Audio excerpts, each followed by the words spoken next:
మాకైతే ఏం కనపడడం లేదండి. మాకైతే ఏం కనపడడం లేదు. ఎందుకు అట్లా చేస్తుందో మాకు అర్థమే కావట్లేదు. ఈ ఆస్తుల గొడవ అంటారా, మీకు అందరికీ తెలిసిందే. ఈడీలో ఉంది. ఈడీ నుంచి రిలీజ్ అవుతానే ఇస్తానని చెప్పాడు జగన్. అందరికీ తెలిసిన విషయమే కదా. మరి ఎందుకు అంత కోపం పెంచుకుంటా ఉందో తెలియదండి.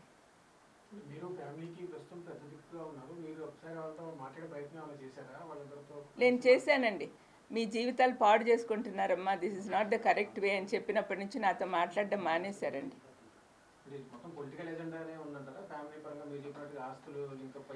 కాదండి, మీలాంటి వాళ్ళు ఎవరైనా బయట అడిగితే, మీలాంటి వాళ్ళని ఎవరైనా అడిగాను అనుకోండి, ఏం చెప్తారు? వాళ్ళ మాటల్లో పర్సనల్ అజెండా, పర్సనల్ గ్రడ్జ్ కనపడతా ఉంది, కక్ష సాధింపు. ఇది మాలో ఎప్పుడు కనిపించలేదండి. మా ఫ్యామిలీలో ఎవరికి కూడా ఇట్లాంటి కక్ష సాధింపులు లేవు. మరి ఎందుకు ఆ పాపకు వచ్చిందో నాకు తెలియదండి.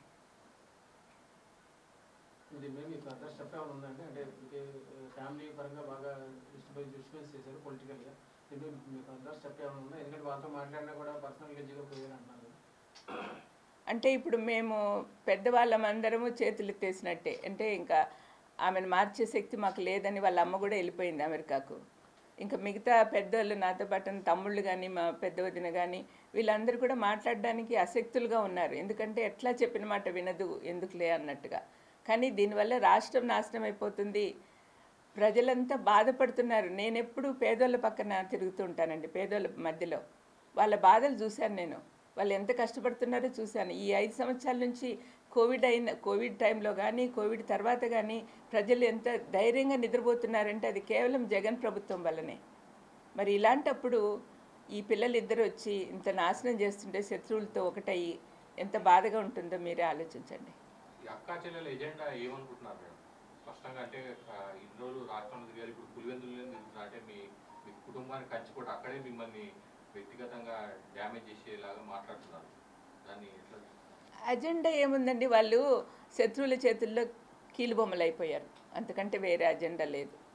వాళ్ళకి డబ్బులు బాగా ఇస్తా ఉన్నారు అన్నారో అనుకుంటున్నారో, లేకపోతే పదవులు ఇస్తామంటున్నారో, లేకపోతే ఇంకా ఏం చేస్తున్నారో నాకైతే తెలియదు. కానీ వరల్డ్లీ బెనిఫిట్సే వాళ్ళు కోరుకుంటున్నారు.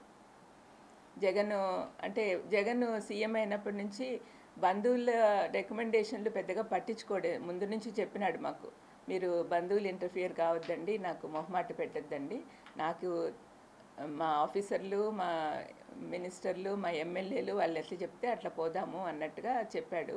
అందుకని వాళ్ళకి పనులు కావట్లేదని కోపం పెట్టుకున్నారు. అందరికీ పదవులు కావాలండి, అందరికీ పదవులు కావాలా? పదవులు లేకుండా మనం దేవుని సేవ కానీ, ప్రజల సేవ కానీ చేయలేమా? వాళ్ళు ఆలోచించుకోవాలి. పదే పదే మాత్రం వైఎస్ అవినాష్ రెడ్డి పేరు కానీ, భాస్కర్ రెడ్డి గారి పేరు ప్రస్తావిస్తున్నారు.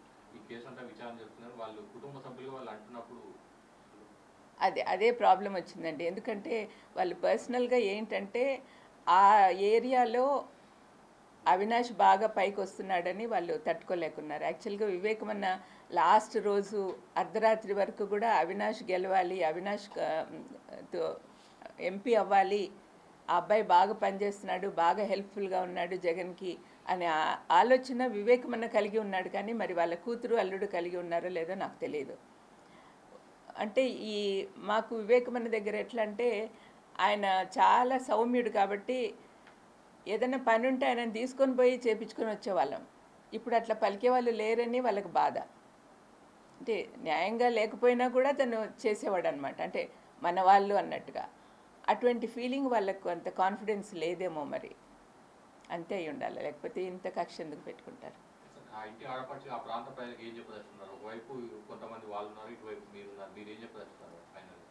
నా పర్సనల్ వ్యూ ఏంటంటే అండి, ప్రస్తుత ప్రభుత్వం కొనసాగాలి. వైఎస్ఆర్ కొడుకు ఒక పక్క, కూతురు ఒక పక్క ఉన్నారు. కూతురుకు వేసే ప్రతి ఓటు శత్రువులకు పోతుంది. వాళ్ళు ఎట్లాగో ఎవరు సీఎం అవ్వరు.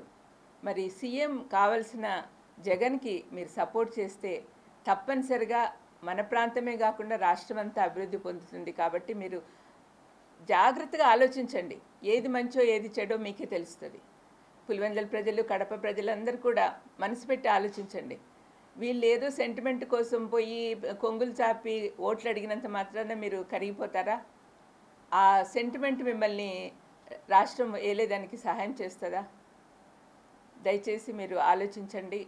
అందరూ అవినాష్కు జగన్కు ఓటేయమని మీకు అందరికి కూడా విన్నపం చేసుకుంటున్నానండి. మేడం ఎలా చూస్తారండి ఒక పెద్ద కుటుంబం, రాజకీయ నేపథ్యం కలిగినటువంటి ఆ కుటుంబంలో ఇటువంటి పరిస్థితి రావడం, ఆడబిడ్డలు బయటకు వచ్చి మీ కుటుంబం మొత్తాన్ని రోడ్డుకి ఏడ్చడం, లేని వివాదాల్లోనికి తెరపై తీసుకురావడం, ఆ ఇంటి ఆడపిల్లలు మీరు ఎలా చూస్తారండి? అస్సలు మేము ఎట్లా పెరిగినామో అట్లాంటి పరిస్థితి నుంచి ఆ పిల్లలు ఇద్దరు ఇట్లా బయటకు వచ్చారంటే సహించలేకపోతున్నామండి. అసలు ఇట్లాంటి పరిస్థితి వస్తుందని మేము ఇమాజిన్ కూడా చేసుకోలే.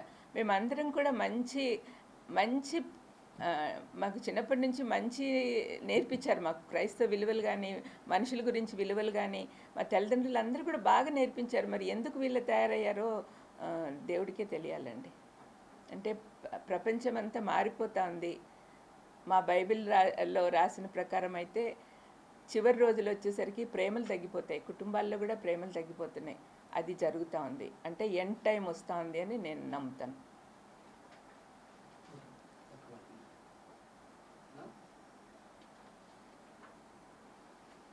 దయచేసి ప్రజలందరూ కూడా, ఆంధ్రప్రదేశ్ ప్రజలందరూ కూడా జగన్కు ఓటేయాలని, జగన్ పార్టీ తరఫున నిలబడిన ప్రతి ఎమ్మెల్యేను ఎంపీని గెలిపించాలని కోరుతూ ముగిస్తున్నాను.